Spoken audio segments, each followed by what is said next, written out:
Law 25. Recreate yourself. Judgment. Do not accept the roles that society foists on you. Recreate yourself by forging a new identity, one that commands attention and never bores the audience.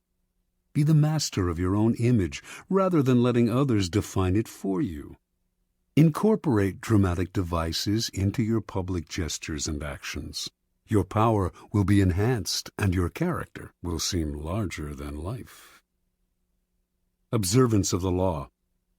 In the year 1831, a young woman named Aurore Dupin Dudevant left her husband and family in the provinces and moved to Paris. She wanted to be a writer.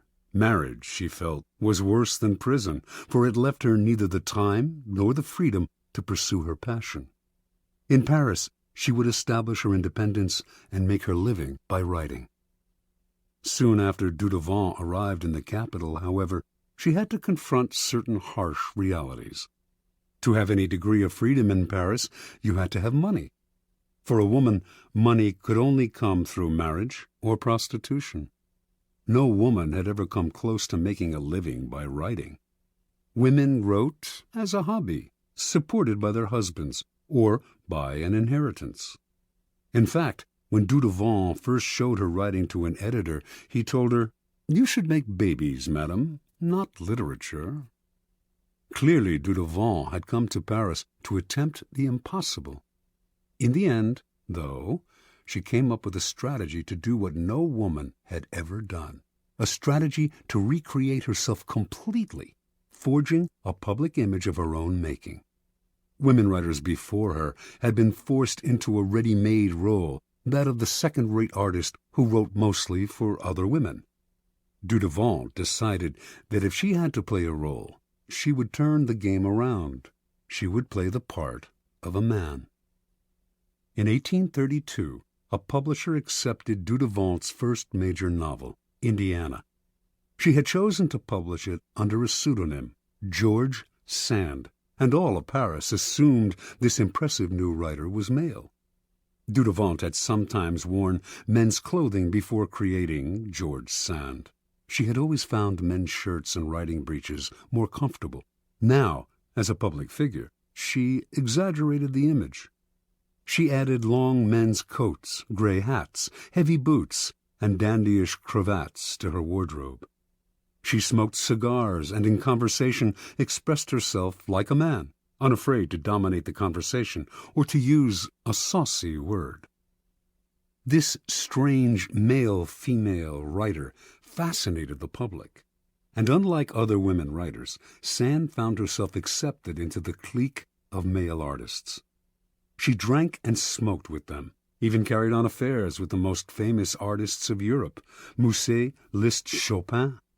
It was she who did the wooing, and also the abandoning. She moved on at her discretion. Those who knew Sand well understood that her male persona protected her from the public's prying eyes. Out in the world, she enjoyed playing the part to the extreme. In private, she remained herself. She also realized that the character of George Sand could grow stale or predictable, and to avoid this, she would, every now and then, dramatically alter the character she had created. Instead of conducting affairs with famous men, she would begin meddling in politics, leading demonstrations, inspiring student rebellions. No one would dictate to her the limits of the character she had created. Long after she died, and after most people had stopped reading her novels, the larger-than-life theatricality of that character has continued to fascinate and inspire. Interpretation. The world wants to assign you a role in life, and once you accept that role, you are doomed. Your power is limited to the tiny amount allotted to the role you have selected or have been forced to assume. An actor, on the other hand, plays many roles. Enjoy that protean power, and if it is beyond you, at least forge a new identity, one of your own making, one that has had no boundaries assigned to it by an envious and resentful world. This act of defiance is Promethean. It makes you responsible for your own creation. Your new identity will protect you from the world precisely because it is not you. It is a costume you put on and take off. You need not take it personally, and your new identity sets you apart, gives you theatrical presence. Those in the back rows can see you and hear you. Those in the front rows marvel at your audacity. Keys to power. The character you seem to have been born with is not necessarily who you are. Beyond the characteristics you have inherited, your parents, your friends, and your peers have helped to shape your personality. The Promethean task of the powerful is to take control of the process, to stop allowing others that ability to limit and mold them. Remake yourself into a character of power. Working on yourself like clay should be one of your greatest and most pleasurable life tasks. It makes you, in essence, an artist creating yourself. The first step in the process of self-creation is self-consciousness, being aware of yourself as an actor and taking control of your appearance and emotions. The bad actor is the one who is always sincere. People who wear their hearts on their sleeves out in society are tiresome and embarrassing. Their sincerity notwithstanding, it is hard to take them seriously. Good actors control themselves better. They can play sincere and heartfelt, can affect a tear and a compassionate look at will, but they don't have to feel it. They externalize emotion in a form that others can understand. Method acting is fatal in the real world. No ruler or leader could possibly play the part if all the emotions he showed had to be real. So learn self-control. Adopt the plasticity of the actor who can mold his or her face to the emotion required. The second step in the process of self-creation is a variation on the George Sand strategy. The creation of a memorable character, one that compels attention, that stands out above the other players on the stage. This was the game Abraham Lincoln played.